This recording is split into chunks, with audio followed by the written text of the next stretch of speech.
สำหรับอาชีพขับรถก็เป็นอาชีพหนึ่งที่บางคนก็ยังบ่ทันรู้จักความสำคัญมันแท้จริงพวกเฮาเป็นความทรงจำให้พวกเพิ่นซื่อๆแค่การเดินทางซื่อๆมันก็ตกอยู่สำนักข้าพเจ้าก็เฮ็ดเวียกในอาชีพนี้ก็บ่ต่ำกว่า20ปีว่าซั่นซะแล้วก็ได้เจอหลากหลายในแขกที่มาท่องเที่ยวแต่ในความรู้สึกนี่เพิ่นก็มาเก็บกำเอาสิ่งที่ดีๆเนาะส่วนตัวแล้วข้าพเจ้าคิดว่าการที่เขาเจ้าเดินทางมาบางคนก็มาเพื่อพักผ่อนบางคนก็ย้อนอยากมาเปิดหูเปิดตาเจอหมู่ใหม่ๆแต่บางคนก็มาเพราะเขาเจ้าอาจจะคิดว่าการเดินทางเป็นสิ่งที่เฮ็ดให้เขาเห็นในหลายสิ่งหลายอย่างของชีวิตประเทศลาวเฮาเนาะโดยเฉพาะแม่นแขวงกับภาษาเฮานี้เนาะเป็นแดนท่องเที่ยวเทิงเชิงธรรมศาสตร์วัฒนธรรมและประวัติศาสตร์ร่วมเอาเข้ากันเบิดธรรมศาสตร์และความเจริญและความทันสมัยต่างๆข้าพเจ้าคิดว่าการให้นี่ก็เป็นสิ่งหนึ่งเนาะที่เฮาหาซื้อหาขายบ่ได้ว่าซั่นซะมันบ่แม่นแต่พาเขาเจ้าไปบ่นึงแล้วเนาะแต่ในระหว่างทางนอกจากให้การบริการที่ดีแล้ว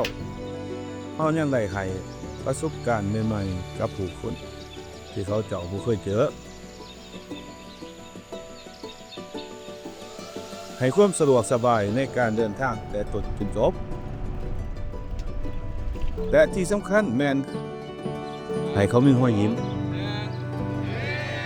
นั่นเป็นสิ่งที่ข้าพเจ้าประทับใจหลายเอาก็เคยเป็น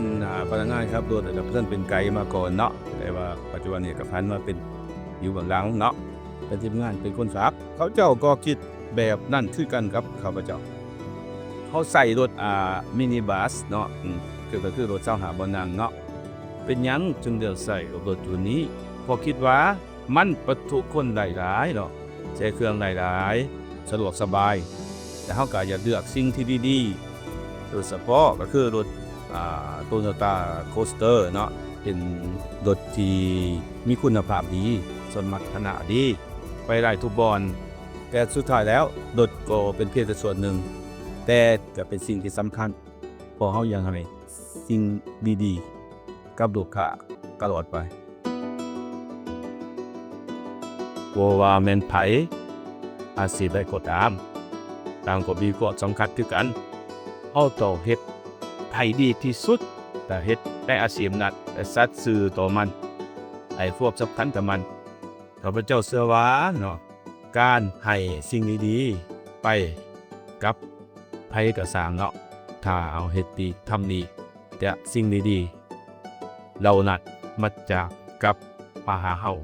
อย่างแน่นอน ขอบใจเด้ออ้ายทริปนี้ม่วนหลาย มาหนามาใหม่เด้อ